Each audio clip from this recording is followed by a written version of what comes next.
আমি যখন 7 মাসের অন্তঃসত্ত্বা, তখন আমার প্রবাসী স্বামী কাজ থেকে ফেরার সময় রোড অ্যাক্সিডেন্ট করে হসপিটালে নেওয়ার আগেই মারা যায়। কথায় আছে না, সুখ সবার কপালে সয় না।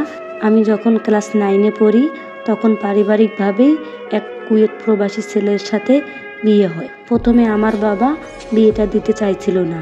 বাবার ইচ্ছে ছিল সরকারি চাকরি করে এমন ছেলের সাথে বিয়ে দেবে। কিন্তু আমার শ্বশুর আমাকে দেখে অনেক পছন্দ করে। বাবাকে বলে, আপনার মেয়ে আমার বাড়িতে ছেলের বউ না, মেয়ে হয়ে থাকবে। তখন আমার বাবাও বিয়ে দিতে রাজি হয়ে যায়। আমার স্বামী তখনও প্রবাসী ছিল, আমার শুধু ছবি দেখছিল। এরপর থেকেই আমাদের ফোনেই কথা হতো প্রতিনিয়ত। বিয়েটা দেখাশোনা করে ঠিক হলেও ধরতে গেলে রিলেশনের বিয়ের মতো হয়ে যায়। সে 3 মাস পর দেশে আসে, কিন্তু দেশে এসে আমাকে সরাসরি দেখে না। বলে, আমার বাবার পছন্দই আমার কাছে সব কিছু, তোমাকে একবারেই বিয়ের পরেই দেখব। অনেক ধুমধাম করে আমার বিয়েটা হয়। বাবা কোনো কিছুতেই কমতি রাখে নাই। এরপর আমাকে শ্বশুর বাড়িতে নিয়ে যায়। প্রথমে দুজনের মুখোমুখি। এই ভালো লাগাটা বলে বোঝানো যাবে না। বিয়ের পর খুব সুখে আমাদের দিন যাচ্ছিল। শ্বশুর আব্বু আমাকে অনেক আদর করত। শাশুড়িও ভালো ছিল। মাঝে মাঝে ননদ ননাসের কথা শুনতো, তখন একটু কেমন কেমন করতো। আমার স্বামী শাশুড়িকে বলতো, জানো তো মা, ও কিন্তু বাবা মা সবাইকে ছেড়ে আসছে। আমার স্ত্রীকে কখনো কষ্ট দিও না, ও কষ্ট পেলে আমি অনেক কষ্ট পাব। সত্যি বলতে আমি ভাগ্য করে এমন একটা স্বামী পেয়েছিলাম। এমন স্বামীর সুখ আমার কপালে বেশি দিন সইল না। আমার সুখের ঘরে আগুন লেগে যায়। 5 মাসের ছুটিতে আমার স্বামী দেশে আসে, এরপর আবার চলে যায়। তখন আমি 3 মাসের অন্তঃসত্ত্বা ছিলাম। স্বামী যেদিন প্রবাসে চলে গেল, সেদিন মনে হয়েছিল কেউ দেহ থেকে প্রাণ বের করে নিয়ে যাচ্ছে। আমাকে কথা দিয়ে যায়, বাবু যখন দুনিয়াতে আসবে সে আমার পাশেই থাকবে সারাক্ষণ।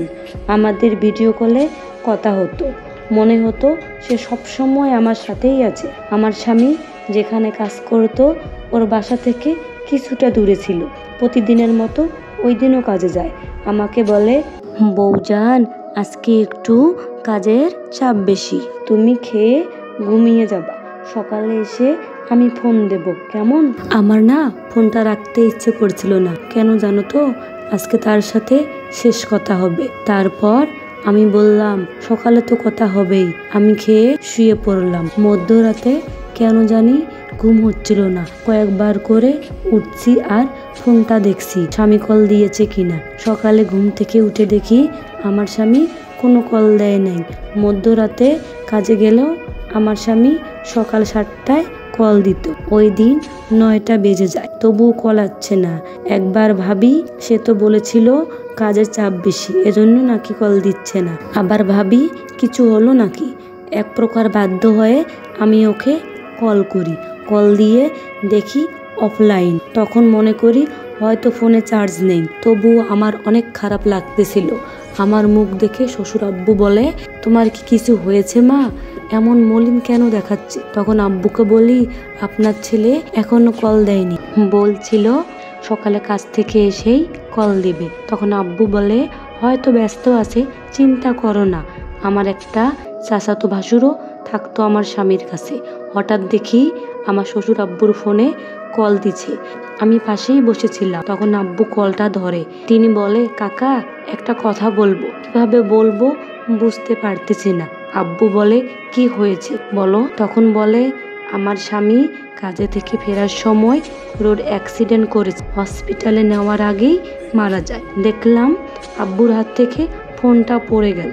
আমি আব্বুকে বলতেছিলাম, কি হলো? আমার শ্বশুর আব্বু কিছুই বলতেছিল না।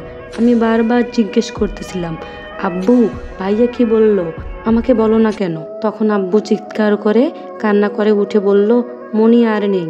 আমি বলি, নেই মানে কি বলতেছেন এসব? তারপর কি হয়েছিল আমি বলতে পারি না, সেন্সলেস হয়ে যাই। যখন সেন্স ফিরে আসে তখন দেখি বাড়ি ভর্তি লোক। আমি কান্না করতে করতে মানসিক রোগী হয়ে যাই। 20 দিন পর আমার স্বামীর লাশ দেশে আসে। তখন আমি 7 মাসের অন্তঃসত্ত্বা ছিলাম। আমারে বলেছিল 2 মাস পর দেশে আসব।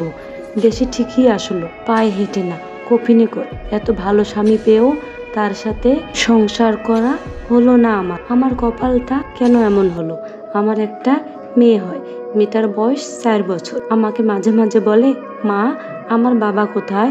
সবার বাবা আসে, আমার বাবা আসে না কেন? আপু আমাদের জন্য দোয়া করিও যেন মেয়েটাকে নিয়ে বাকিটা জীবন পার করতে পারি। এই স্টোরিটা পাঠিয়েছেন মুন্নি আপু। আসলে সুখ সবার কপালে সয় না।